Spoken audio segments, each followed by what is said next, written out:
No poďte ďalej, slečna, nehambíte sa. My sa nehambíme. My sme vás prišli vyskúšať. Ale čo? Nás? A z čoho? Z vianočných nápadov. Vy nás? Čo vám vyfúčali tie vaše zucha? Ahoj, Nikolás. Ahoj, Tommy. Ahoj. My sme vás prišli vyskúšať z niečoho, čo máme v tomto. Aha, no ukáž, ja to hneď zistím podľa hrkotu. No to je jasné, toto hrkot je celkom ako všeličo. No čo to tam máte? Všeličo. Aha. No počkaj, to musíme prešetriť.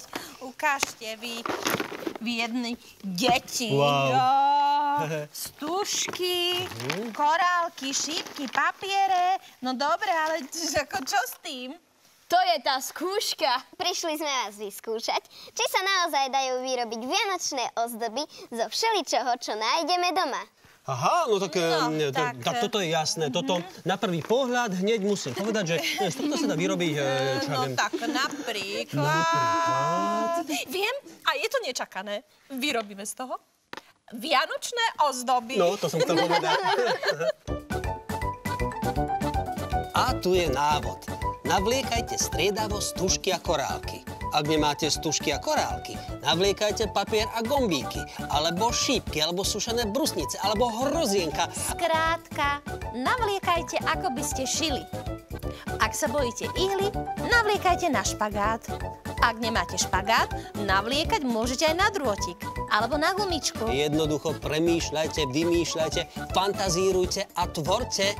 Tu je inšpirácia pre Táničku, pre Nikolasa, ale aj pre vás.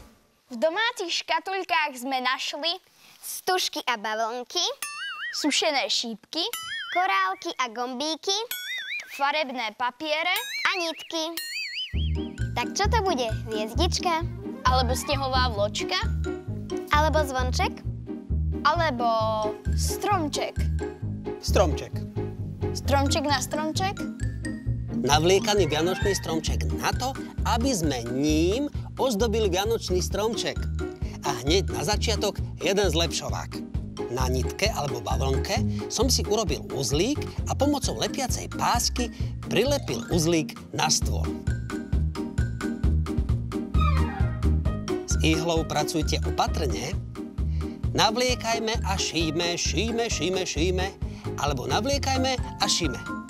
Striedavo stužku, gombíky a korálky. Postupne navliekajte zo stužky menší a menší kúsok a všetko zakončíte uzlíkom. Vznikne vám tak na šnúrke pekný, rozložitý tvar ihličnatého stromčeka. Tak čo, milí moji, vyskúšate si to? Skúsim ja, ale s papierom. Prosím, nech sa páči.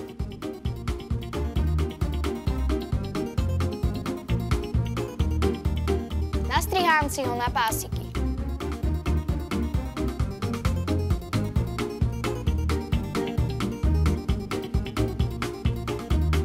Budeš to navliekať na nitku? Ale použijem Tomášov trik.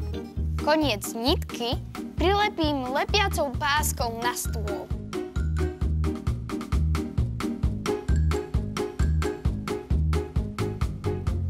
Inšpirujte sa Nikolasovým nápadom a pokojne použite na výrobu stromčekovej ozdoby aj papier. Namiesto korálok používa sušené šípky z jesenných zásob.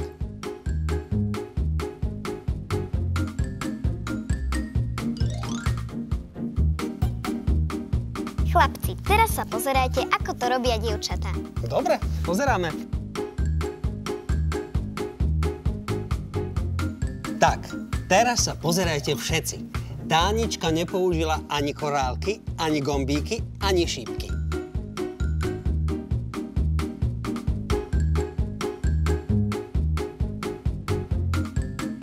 Použite na to hociaký tenší baliaci papier alebo krepový papier. Ostatné už poznáte. Prilepiť koniec šnúrky a navliekať striedavo papierový pásik a šuľkaný papier.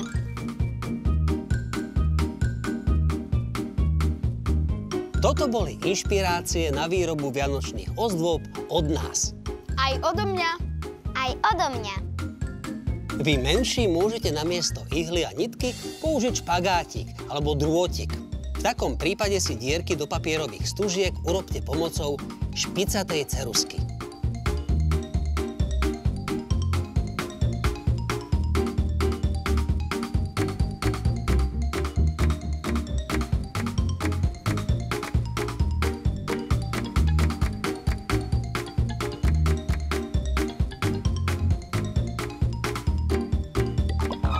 No tak čo, šikovníci, ako sme podľa vás dopadli v tej skúške? Na jednotku.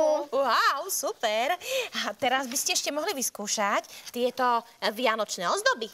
Ale ako veď nemáme vianočný stromček? Ale čo by sme nemali? Pozrite sa na to. Čo je podľa vás toto, čo? Kaktus? No, kaktus alebo jedlička, všetko jedno. Podľa mňa v Afrike na Vianoce namiesto jedličky majú kaktus. Mohlo by to byť, nie? Ale Tomi, kaktus predsa nie je strom. To je pravda, kaktus nie je strom, ale strom na druhej strane môže byť všeličo. Napríklad, aký strom je podľa teba, Nikolás, toto? Papierový s papierovými guľôčkami. No, a Tánička, a aký strom je podľa teba toto? Papierový zo šípok. Počuli ste. A tu máme jeden stromček zo stužiek a korálok. Tak to vidíte. Pohľadajte doma zvyšky po celoročnom tvorení.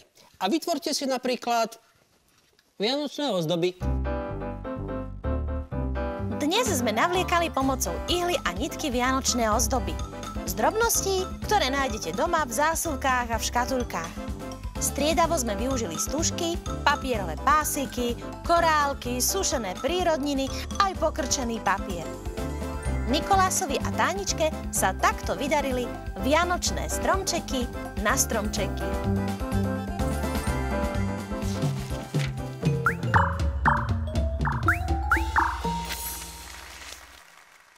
Toto bol zázračný ateliér a nové nápady Janky a Tomáša. My si ich doma určite vyskúšame. A čo vy? Fotografie svojich výtvorov posielajte na mailovú adresu zázracnyatelier@rtvs.sk. Stromčeky maľované či lepené nám zasa posielajte na adresu Rastislavova 13 043 07 Košice. Heslo je Zázračný ateliér.